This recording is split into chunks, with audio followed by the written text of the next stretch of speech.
Assalamualaikum warahmatullahi wabarakatuh. Alhamdulillah wassalatu wassalamu ala Rasulillah. Segala puji dan puja kehadirat Allah Subhanahu wa taala, juga salawat dan taslim kepada Nabi besar Muhammad sallallahu alaihi wa ala alihi wa sahbihi wasallam. Haji adalah ibadah yang sangat mulia. Dan haji ini awal disyariatkan adalah di zaman Ibrahim dan Ismail alaihissalam. Dan banyak kejadian dari rumah tangga, kejadian keluarga Nabi Ibrahim alaihissalam ini yang dijadikan sebagai bagian daripada haji. Seperti kasus Hajar alaihissalam, istri Nabi Ibrahim alaihissalam. Kita tahu Nabi Ibrahim punya dua orang istri, Sarah dan Hajar. Sarah menikah dengan Ibrahim alaihissalam sampai umur 60 tahun tidak punya anak. Tapi Sarah ini tentu yang teman-teman ikuti di materi sirah saya sudah tahu, tapi yang belum ikut saya sampaikan. Sarah ini menikah dengan Nabi Ibrahim alaihissalam dan Sarah memiliki kecantikan yang luar biasa secara fisik, begitu pula dengan akhlaknya. Sesuai dengan Ibrahim alaihissalam juga yang sempurna, karena Ibrahim alaihissalam sangat menyerupai Nabi SAW secara fisik, dan Nabi sudah pernah saya gambarkan bagaimana gagahnya beliau secara fisik dan juga akhlak yang sempurna. Ringkas cerita, suatu hari pernah Ibrahim alaihissalam membawa Sarah ke Mesir, dan di Mesir waktu itu ada raja zalim, suka ngambil istrinya orang. Pokoknya semua perempuan yang berstatus istri pasti diribut sama dia kalau dia suka secara fisik, karena dia anggap tidak mungkin perempuan ini dinikahi oleh suaminya kecuali punya kelebihan, penyakit jiwa. Tapi begitulah terjadi pada Raja Mesir pada saat itu ya. Masuklah Ibrahim alaihissalam dengan istrinya Sarah ke Mesir, dan Ibrahim sudah berkata kepada Sarah, kalau kita masuk di Mesir nanti dan ada pengawal-pengawal raja zalim ini yang akan menangkap kamu, kalau kamu ditanya siapa saya, katakan saya saudaramu. Dan kalau saya ditanya, saya juga akan mengatakan kau saudariku. Maksudnya seiman ya. Bukan berarti saudara sebenarnya, tapi suami istri.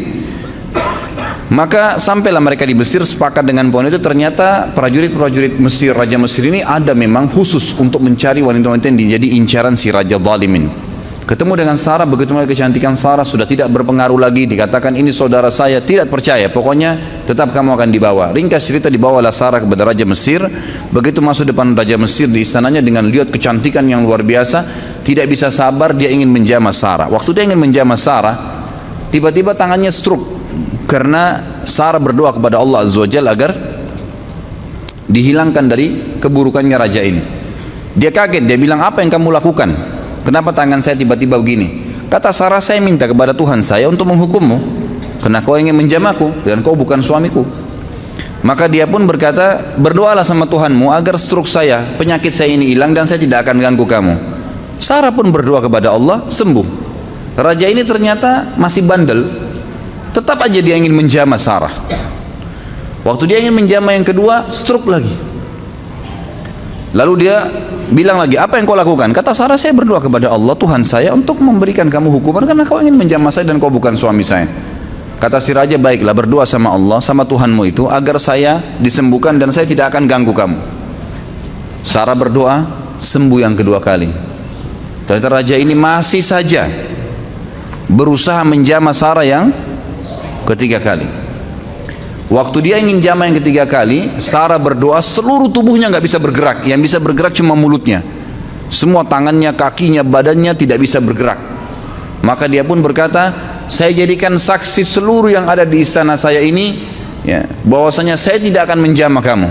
Mintalah kepada Tuhanmu agar saya disembuhkan. Maka Sarah pun berdoa dan akhirnya disembuhkan. Dan raja ini berkata, keluarkan wanita ini dari istanaku, yang kalian datangkan bukan manusia tapi jin. Kisahnya begitu. Si Raja Mesir ini ternyata karena takut, ikhwan dan akhwat sekalian, khawatir jangan sampai Sarah ini berdoa lagi kepada Allah dan dia stroke lagi, maka dia menghadiahkan, ada dua perselisihan pendapat ahli sejarah, dihadiahkan budak wanitanya. Yang satu lagi pendapat mengatakan anaknya dia sendiri yang perempuan dihadiahkan, yang bernama Hajar. Hajar ini dihadiahkan oleh Raja Mesir kepada Sarah, supaya Sarah nggak berdoa lagi sama Allah, bisa stroke dia. Ringkas cerita, dibawalah Hajar ini pulang ke Palestina waktu itu dan bekerja membantu Sarah. Sarah dan Hajar selisih umurnya setengah. Waktu itu umur Sarah kurang lebih 30 tahun, umurnya Hajar 15 tahun. Berjalanlah rumah tangga Ibrahim dan Sarah alaihimussalam semuanya sampai umur Sarah 60 tahun, tidak punya anak. Berarti umurnya Hajar pada saat itu berapa? 30 tahun. Masya Allah, kalau hitung umur perempuan cepat ini. Jangan tersinggung Pak Yoyo, tidak apa-apa. 30 tahun umurnya Hajar. Karena Ibrahim alaihissalam pengen punya keturunan, maka Sarah dengan niat baiknya menghadiahkan kepada Ibrahim alaihissalam budaknya Hajar, lalu Hajar dibebaskan oleh Ibrahim alaihissalam dari keterbudakan, lalu kemudian dinikahi. Setahun kemudian Hajar hamil dan setelah menikah setahun kemudian melahirkan anak laki-laki yang bernama siapa? Ismail alaihissalam. Fitrah perempuan, Sarah merasa sedih. Kenapa dia tidak bisa memberikan anak kepada Ibrahim? Dia pun berdoa kepada Allah Azza wa Jal agar diberikan karunia. Ternyata dengan umur 62 tahun, masuk 62 tahun hamil, dan akhirnya melahirkan juga namanya Ishak. Ishak dan Ismail adalah anak Ibrahim alaihissalam. Makanya Ibrahim diberikan julukan Abul Anbiya, ayahnya para nabi, karena dua anaknya menjadi nabi dua-duanya. Baik, Ibrahim alaihissalam setelah memiliki anak Ismail dan sebelum lahirnya Ishak, jadi Ismail ini masih masa menyusui, masih di bawah 1 tahun umurnya, datang perintah Allah Azza wa Jal memerintahkan Ibrahim AS untuk membawa istrinya Hajar ke Mekah. Mekah waktu itu ikhwah-ikhwah sekalian adalah sebuah lembah yang tidak ada kehidupan sama sekali. Kata Allah Azza wa Jal tentang melalui lisannya Ibrahim alaihissalam, dia mengatakan, ya Allah, saya meninggalkan keluarga saya dengan kalimat Al-Quran, biwadin ghairi dhi dhar'in inda baitikal muharram rabbana liyuqimus shalah, al-ayah. Ya Allah, aku tinggalkan keluargaku di sebuah lembah yang tidak ada dhi dhar'. Dhi ini dalam bahasa Arab sama dengan zu, digunakan kalau sesuatu yang melampaui batas, gitu kan. Jadi dikatakan dhi dhar' artinya tidak ada tumbuhan, jangankan tumbuhan hijau, tumbuhan mati nggak ada, gersang, nggak ada kehidupan, nggak ada binatang, nggak ada pohon, nggak ada manusia, nggak ada kehidupan, lembah kosong. Tetapi kata Nabi Ibrahim alaihissalam, ya, di situ dikatakan inda baitikal muharram, tapi itu di lokasi rumahmu yang mulia. Pertanyaan kecil, apakah di zaman Ibrahim alaihissalam Ka'bah sudah ada atau baru nanti dibangun oleh Ibrahim? Jawabannya sudah ada. Jadi Ka'bah itu dibangun pertama kali oleh siapa? Hah? Adam alaihissalam. Tidak usah takut salah, nggak apa-apa, saya nggak bawa rotan. Adam alaihissalam dengan anaknya Syith. Dua orang ini membangun Ka'bah. Kemudian pada saat terjadi banjir besar, kiamat kecil di zaman Nuh alaihissalam, termasuk Ka'bah hancur pada saat itu, tinggal pondasinya. Pondasi Ka'bah ini disebutkan dalam Al-Quran namanya Bakkah. Di Bakkah, dalam ayat Al-Quran dikatakan Bakkah itu adalah pondasinya Ka'bah. Maka Allah subhanahu wa ta'ala ingin Ka'bah itu dihidupkan kembali. Diutuslah awal kisahnya dengan Ibrahim alaihissalam diperintahkan membawa istrinya Hajar dan Ismail ke lembah itu. Pada saat tiba di sana, Ibrahim alaihissalam tidak bicara apa-apa. Tiba di lembah tersebut, gersang, lalu dia bilang sama Hajar, turunlah wahai istriku, bawa Ismail bersamamu dan saya akan tinggalkan kamu di lembah ini. Hajar bingung, nggak ada instruksi, nggak ada informasi, nggak ada bekal yang cukup. Cuma begitu saja. Ibrahim alaihissalam tiba-tiba balikkan kuda untanya menuju ke arah Palestina, mau pulang. Diikuti oleh Hajar. Wahai Ibrahim, apakah engkau meninggalkan kami di sebuah lembah, tidak ada manusia, nggak ada pohon, nggak ada hewan, nggak ada kehidupan, panas gersang begini, bekal air cuma satu kendi air. Ibrahim alaihissalam cuma bisa netesin air mata, tetap jalan. Diikuti lagi, ya Ibrahim, apakah kau tinggalkan kami di lembah, tidak ada kehidupan, nggak ada manusia, nggak ada batu, nggak ada air, nggak ada pohon, nggak ada hewan. Ibrahim alaihissalam tetap jalan menangis. Yang ketiga kali Hajar bilang lagi, wahai Ibrahim, apakah kau tega membiarkan kami begini dan seterusnya. Tetap saja Ibrahim alaihissalam jalan. Maka Hajar akhirnya Allah SWT berikan ilham dalam hatinya dan bertanya begini, Allahu amaraka bihada, apakah Allah yang perintahkan kamu seperti ini? Maka Ibrahim alaihissalam tidak nyaut apa-apa, cuma nganggungin kepala. Iya, artinya ini memang diperintahkan oleh Allah. Maka jawaban Hajar dengan sangat jelas. Dan perhatikan ya, seseorang kalau sudah datang perintah Allah Azza wa Jalla dan dia terima, perhatikan nanti apa efeknya, Apa yang Allah kasih pada saat datang sebuah ilmu, dalil, wahyu, Al-Quran dan Sunnah lalu diamalkan, perhatikan apa yang Allah kasih nanti dari banyak sekali pahala yang dia akan panen. Maka dia mengatakan, idzan la yudayyi'ana. Kalau begitu tidak mungkin Allah itu membiarkan kami mati. Udah pergi aja Ibrahim, nggak apa-apa. Ibrahim alaihissalam pun pulang ke Palestina. Di tengah jalan dia berdoa, Rabbi inni askantu min dzurriyyati biwadin ghairi dzin inda baitikal muharram rabbana liyuqimus shalah faj'al afidatan minan nasi tahwi ilaihim. Jadi dikatakan di sini, ya Allah, aku telah meninggalkan keluargaku di sebuah lembah, tidak ada kehidupan, tidak ada pohon, tidak ada air, tidak ada manusia, tidak ada hewan. Tapi di tempat rumahmu yang mulia Allah, agar dia mendirikan sholat sebagai kamu, sebagaimana engkau telah perintahkan ya Allah, gitu kan? Maka tolong utuslah kepada mereka orang-orang yang bisa tinggal mendampingi mereka. Karena perintah Allah kepada Ibrahim alaihissalam, tinggalkan istrimu di sana Hajar sama Ismail, pulang ke Palestina. Nggak ada tugasmu tinggal di Mekah. Maka dia berdoa seperti itu.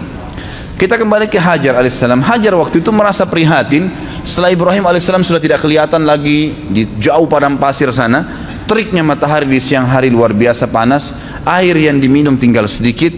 Ismail juga butuh minuman. Hajar merasa sebelum malam tiba kesempatan coba cari sesuatu di situ, ada kehidupan, ada pohon, ada manusia kah, ada kemah kah, manusia hidup di mana kelihatan. Yang paling dekat dengan Hajar waktu itu ada dua bukit namanya Safa dan Marwa. Maka dia pun alaihissalam Hajar naik ke atas bukit Safa. Kita tahu kalau panas matahari yang sangat terik ada fata morgana, ada kesannya kayak kelihatan air padahal sebenarnya tidak, karena pantulan dari cahaya matahari. Dia naik di Safa, dia lihat ke gunung Marwah, ada air di sana. Maka yang terjadi, Hajar alaihissalam turun dari Safa, di tengah-tengah lembah dia berlari, persiapan untuk naik ke gunung Marwah. Naik di Marwah, dia lihat kiri kanan gak ada air. Dia lihat ke arah Safa, ada air di sana. Diulangin lagi sama dia, turun dari Marwah, di tengah-tengah lembah lari lagi, kemudian naik di Safa, terjadi sama. Sampai 7 kali dia bolak-balik. Dari Safa ke Marwah, Marwah ke Safa, terus begitu sampai 7 kali. Terakhir di Marwah, dia lihat, oh berarti tidak ada ini, nggak ada air. Lalu dia kembali ke anaknya Ismail. Waktu dia kembali ke Ismail alaihissalam, dia kaget, ternyata di bawah kakinya Ismail ada mata air. Ada khilaf di antara ulama tentang dari mana mata air itu. Ada yang mengatakan dari pijakan kaki untanya Ibrahim alaihissalam, tapi riwayat ini lemah. Ada yang mengatakan memang dari sentakan kaki Ismail waktu lagi menangis, itu juga lemah. Tapi ahli sejarah ada yang pakai. Yang paling kuat adalah Allah SWT mengirim Jibril dan mengepakkan sayapnya, lalu keluarlah mata air tersebut. Pada saat Hajar tiba, lihat air, bayangkan kalau kita di posisi ibu kita ini, panas, gerah, ketakutan, gak ada keluarga, takut mati, gak ada air. Lalu lihat mata air, apa yang terjadi kira-kira? Dia datangin air tersebut dengan semangat, lalu dia buat bendungan kecil dari padang pasir itu, sambil mengucapkan lafaz yang digunakan dalam bahasa Palestina, bukan orang Arab ya, ini bukan bahasa Arab, bahasa asli orang Palestina. Dia mengatakan zam-zam, artinya apa? Berkumpullah, berkumpullah gitu. Jadi makna zam-zam itu sebenarnya, ini rahasianya gitu kan. Maka dia bilang zam-zam, ditutup sama dia, gitu kan? Ditutup sama dia. Kata Nabi SAW, semoga Allah merahmati ibunya Ismail. Kalau dia tidak bendung, maka zam-zam akan menjadi lautan yang luas. Tapi kekhawatiran seorang ibu, takut airnya habis, gitu kan? Tapi kalau dia biarin, udah jelas berkah dari Allah, jadi lautan yang luas. Bayangkan sekarang miliaran orang yang minum gak habis-habis, gitu. Baik, akhirnya pada saat itu kejadian terjadi di jazirah Arab yang lain. Di tepatnya di negeri Yaman ada bendungan namanya Bendungan Ma'rib. Bendungan Ma'rib terkenal sekali negeri Yaman. Surah Saba menjelaskan masalah itu. Karena mereka kufur terhadap nikmat Allah, bendungan itu Allah hancurin, sehingga akhirnya di sisi barat dan timurnya negeri Saba dulu ini penuh dengan, semua di sisi baratnya pohon buah-buahan, semuanya jenis buah-buahan ada.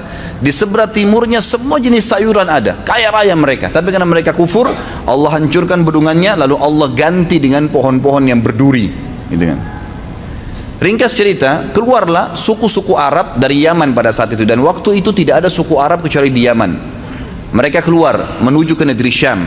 Kalau saya ibaratkan buku ini Jazirah Arab, maka di bawah ini daerah selatannya Jazirah Arab. Indonesia ada di bawah, di bawah Jazirah Arab, di selatan. Di atas ini utaranya Jazirah Arab. Di utara Jazirah Arab itu ada negeri Syam, Palestina, Syria, Lebanon, dan Yordania. Di atasnya lagi ada Turki. Di atasnya lagi ada Eropa sampai ke Amerika sana. Di sisi baratnya, itu ada Rusia, ada Irak, ada Iran, Afghanistan, dan seterusnya. Sisi timurnya ada Mesir, Afrika, dan seterusnya. Selatannya ada Yaman dan Asia Tenggara. Nah, Yaman ini kebetulan ada di Jazirah Arab bagian selatan, di bawah. Jadi mereka mau menuju ke negeri Syam. Di tengah-tengah jalan itu ada kota Mekah, di tengah-tengahnya, tengah-tengah Jazirah Arab. Mereka lewatinlah Jazirah Arab itu menuju ke negeri Syam, karena negeri Syam ini subur. Mereka mau pindah ke sana gitu. Ternyata lewat di dekat lembah Mekah, mereka temukan di atas lembah Mekah itu ada banyak burung berputar-putar, gitu kan. Nah ini kalau insya Allah enggak, kalau antum kesesat di padang pasir, kehabisan air, tanda-tanda ada air situ kalau ada burung yang buat lingkaran. Itu umumnya disebutkan dalam buku-buku sejarah.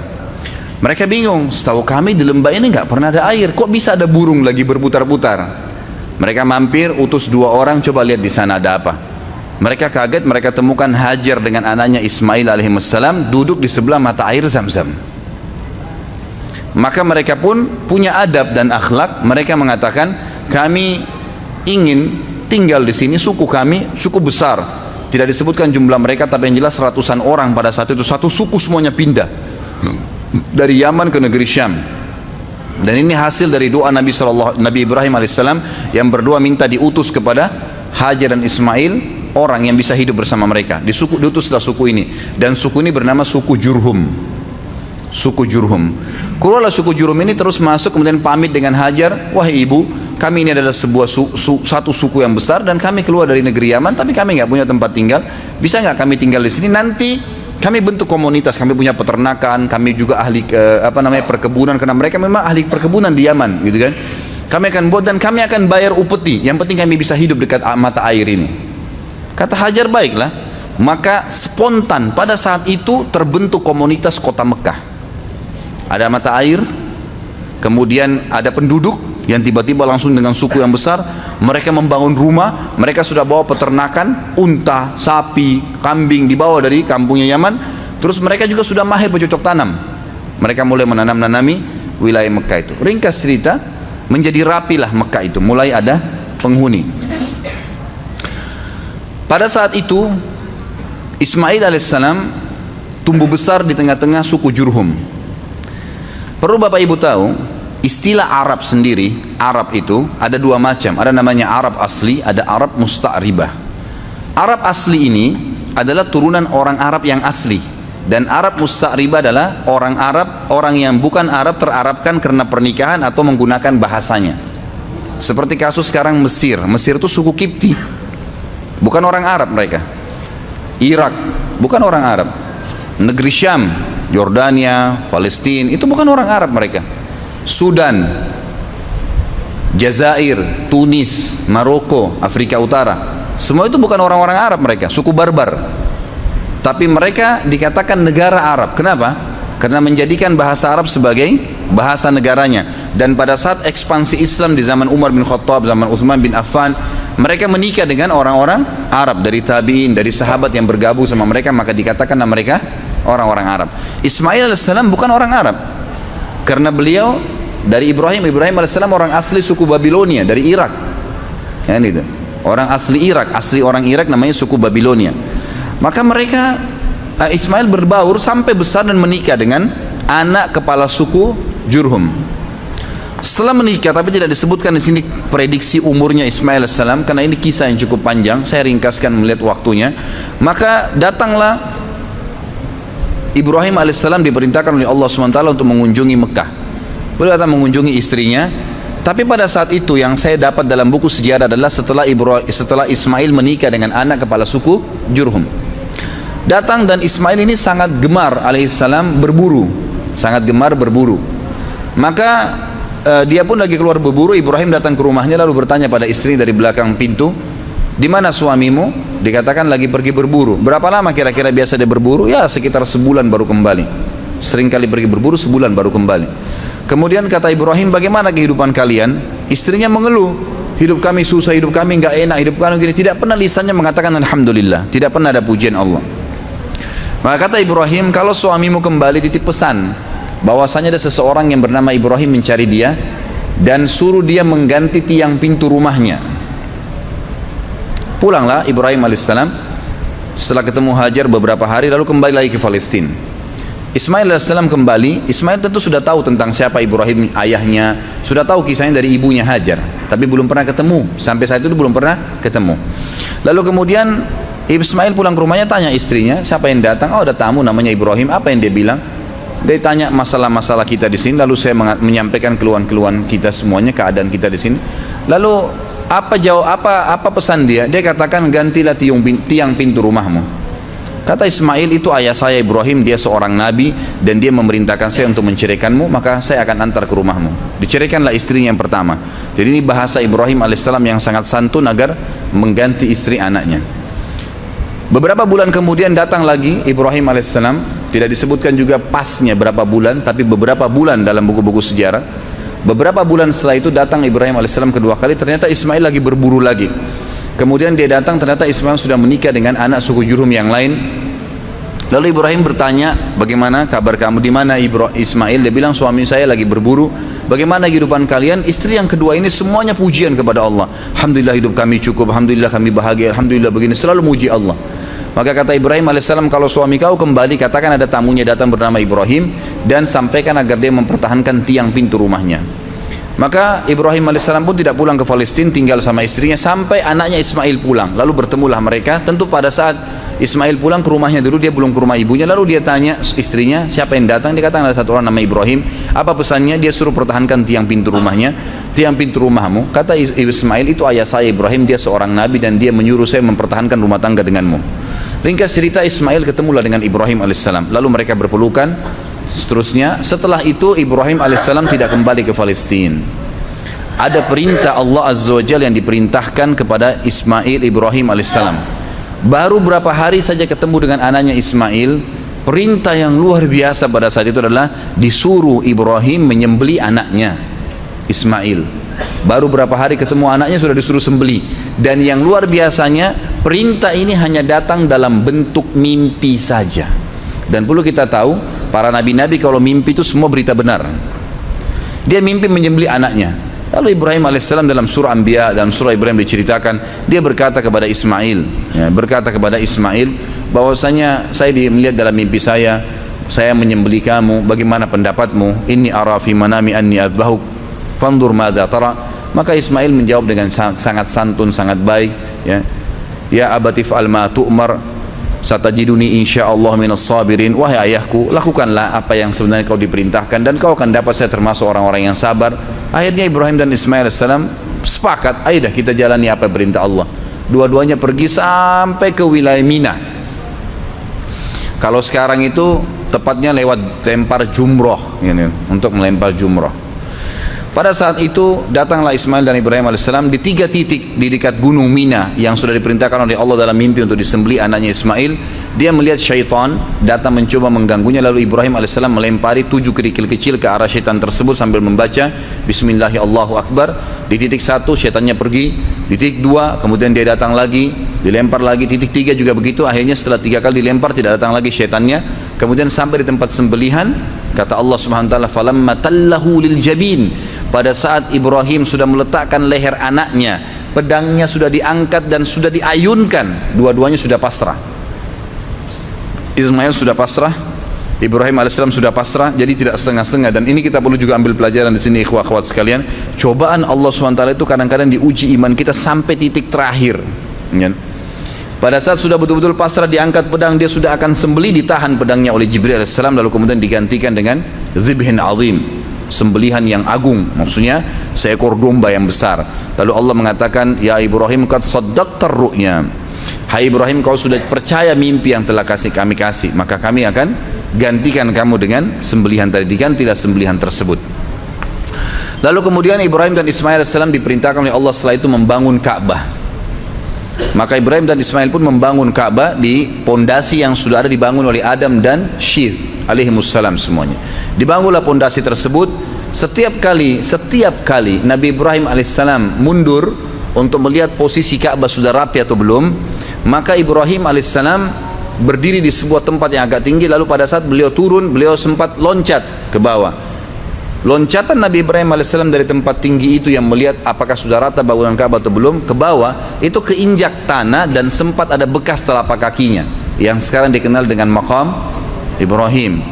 Allah kekalkan itu pijakan kakinya dengan izin Allah Subhanahu wa taala untuk menjadi tanda-tanda kebesaran Allah Subhanahu wa taala.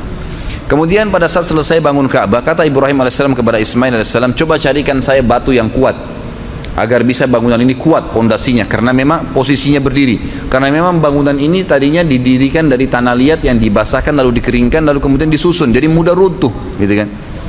Maka Ismail pun alaihissalam keliling di sekitar padang pasir situ mencari. Tak lama kemudian dia bawa datang Hajar Aswad. Hajar Aswad ini tadinya warna putih terang, tapi karena dosanya anak Adam jadi menjadi hitam. Diturunkanlah, kemudian Nabi Ismail AS membawa dengan bentuk warna hitam. Kata Ibrahim, dari mana kau dapatkan? Dia bilang, dari Allah turunkan kepada saya. Lalu dinaikkanlah batu tersebut, ditaruh di posisi sekarang Hajar Aswad. Setelah selesai tempat tersebut, sudah ada air Zam-Zam tadi, sudah ada tempat Hajar mencari Safa dan Marwa air, sudah ada sembelihan tadi yang tidak jadi, Ka'bah sudah terbangun, sudah ada Hajar Aswad. Allah Subhanahu wa taala menyempurnakan, berkata kepada Ibrahim melalui Jibril alaihissalam, perintahkan wahai Ibrahim seluruh manusia di muka bumi agar haji. Dalam riwayat sahih kata Ibrahim alaihissalam, "Wa ma yablughu sauti?" Sampai di mana suaraku ya Allah? Enggak bisa, suaraku enggak mampu nyampein ke seluruh pelosok muka bumi ini. Kata malaikat Jibril, "Ma'alaika illal balagh." Tugasmu hanya menyampaikan. Maka Ibrahim alaihissalam pun mencari gunung tertinggi di Mekah pada saat itu. Sebagian ahli sejarah mengatakan di Jabal Rahmah yang ada di Arafah. Tapi ini riwayat, sebuah asar, tidak disebutkan tentang kesahihannya. Ringkas cerita, Ibrahim alaihissalam, ada yang beriwayat mengatakan naik di atas Ka'bah lalu berteriak mengatakan, "Wahai sekalian orang-orang yang beriman, berhajilah." Dalam riwayat ini dikatakan suara Ibrahim alaihissalam dibawa oleh angin ke seluruh pelosok muka bumi, dan semua orang beriman dengar dan kemudian mereka datang. Bahkan Allah SWT menceritakan datang orang-orang tersebut sampai dhamir. Pakai dhamir itu artinya unta-unta yang kurus karena jauhnya mereka jalan, gitu kan. Diutus, datanglah mereka dalam ibadah haji. Lalu rangkaian semua tadi yang dilakukan Ibrahim alaihissalam dengan keluarganya menjadi rangkaian ibadah haji.